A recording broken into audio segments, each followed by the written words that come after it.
这是这个价位也是全价位你能买到的唯一一款搭载 0.65 芯片加3色激光的投影。大家好，我是阿佑，今天我们来看一台优派的新机 LX700 Ultra。去年我们就首发评测了首台搭载 0.65 芯片的投影 W4000，没有明显的短板，加上黑色的外观，成为了许多用户绕不开的一台产品。比较遗憾的是 W4000 使用的是 LED 光源，亮度至今也只能排到天梯榜的第32名。同时为了维持这个亮度，噪音也达到了40 dB。最重要的是 W4000 的售价要将近2万。而今天这台也是第一个入局3色激光的传统品牌，我们来看看它能带来什么样的画质表现。那值得注意的是，我手上这台是一台量产机，也就是说和你买来后的实际效果是一样的。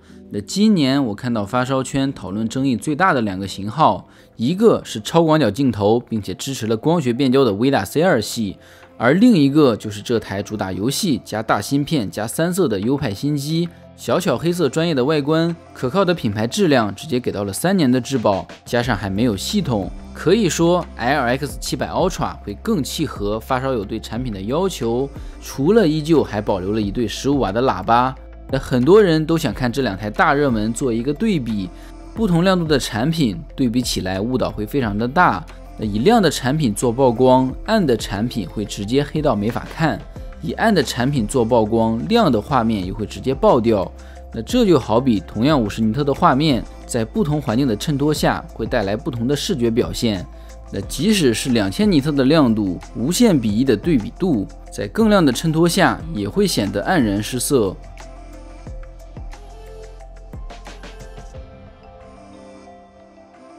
这2台投影也完全不是一个卖点。一台长焦，一台短焦，我们完全可以根据需求进行选择。那这2个外观，你认为哪台会更好看一些？那我看不少爱好者都是为了这个黑色小巧的颜值入手的这台投影。那相比 LX700 Ultra， 外观上我可能会更喜欢 GK6 一些。接口方面 ，LX700 Ultra 有2个 HDMI， 其中一个支持 EARC。这台投影还配备了比较少见的中控和触发接口。遥控器上的颜值算不上好看，但是自带背光，左下角的2个 HDMI 可以快捷的在播放器和游戏设备之间进行切换，在实用性上绝对是好评拉满。按照惯例，我们先从投影仪的清晰度开始说起。我一直强调，如果你想要清晰度上的提升，根本没有必要去等一台 0.65 芯片的投影。包括每代投影仪出来的时候，都会有人遗憾没有用 0.65 芯片。在4万元横屏那期已经给大家很好的证明了 DLP 芯片天生就比别的技术更加的锐利， 0.47 也非常的够用，即使对上4万元的产品，对上原生 4K， 新一代的 0.47 也一样能打。而 0.65 芯片属于是更加的锦上添花，相比 0.47 要更加的自然，更加的细腻，清晰度上其实差距并没有大家想象中那么大。但有一点要说的是 0.65 和 0.47 虽然同为原生 1080p 芯片，但 0.65 芯片的对比度和刷新频率的上限都会比 0.47 要高一些。0.65 可以支持 2K 120赫兹，而 0.47 高刷实际只能支持到 1080p。 在高刷游戏时， 0.65 投影的 2K 清晰度的确表现会更好， 2K 高刷对显卡的要求也不会那么的高，这还是比较有优势的。那优派在把 0.65 产品卷到非常低价位的同时，也确实算是满足了用户的虚荣心。比较遗憾的是，即使是 0.65 芯片也支持不了 4K 120赫兹。那 LX700 Ultra 在宣传上也很清晰的标明了出来，没有虚假宣传，这点非常好评。那数据方面，我们恢复出厂设置，色温非常准确，并且每个模式都可以单独对色温进行调整。那亮度方面，亮度最高的是最亮模式，达到了203尼特。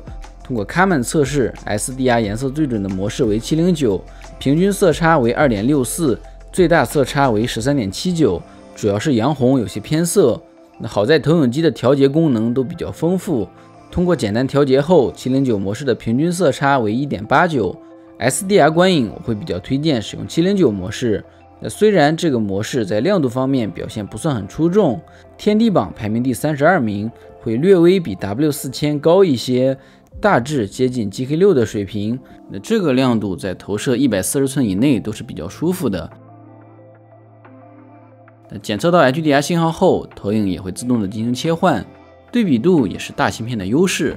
动态模式下，这台投影仪的对比度最高的模式为用户可以达到8092的对比度，709模式下动态对比度为6516，对比度天梯榜排名第4名，同价位表现非常的强悍。除了芯片外，主要靠的是 IRX 700 Ultra 的动态黑位技术。除了完全关闭光源的索尼外，这是我见过动态效果最夸张的一台。需要注意的是 ，HDR 下开启动态黑位时，整体画面的亮度会有一个比较明显的衰减，大概在50%左右。噪音也是我觉得 IRX 700 Ultra 相比以往产品提升最大的一个地方。50厘米外最大噪音为36 dB， 相比以往 0.65 产品提升非常大，属于是第一水平。三色激光也确实让投影保持更高亮度的同时，体积和噪音也都能控制得极为优秀。使用方面，这台投影支持光学变焦，投射比为 1.4 到 2.2。理论上投射100寸需要 3.1 米。这个投射比正好卡在了 JVC 和索尼的中间，也是我比较推荐的。在最佳观影距离下，可以拥有更好的视觉感。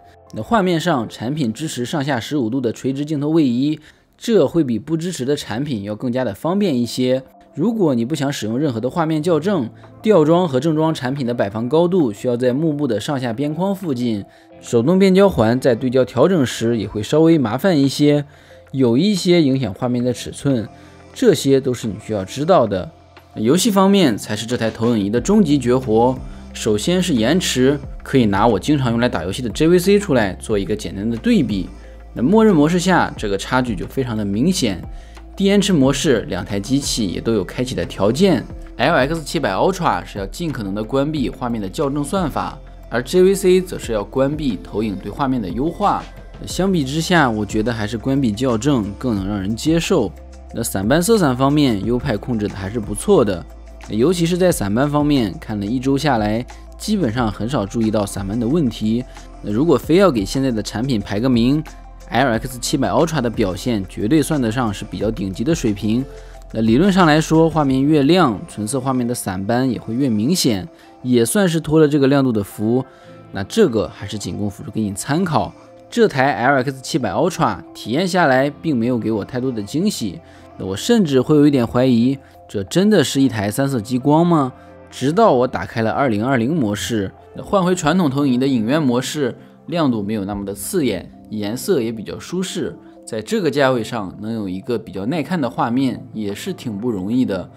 这台投影并不建议投射140以上的尺寸，作为一台主打游戏的投影也确实很合理。太近的投射比、观影距离，在玩游戏时也会容易产生眩晕感。最后我们再来做个总结， LX 700 Ultra 在各个方面都非常的有诚意，好看小巧的外观， 0.65 英寸的 DMD 芯片，超低的延迟， 2K 120Hz 的支持， Xbox 的认证等等。除了亮度，确实也挑不出太大的短板。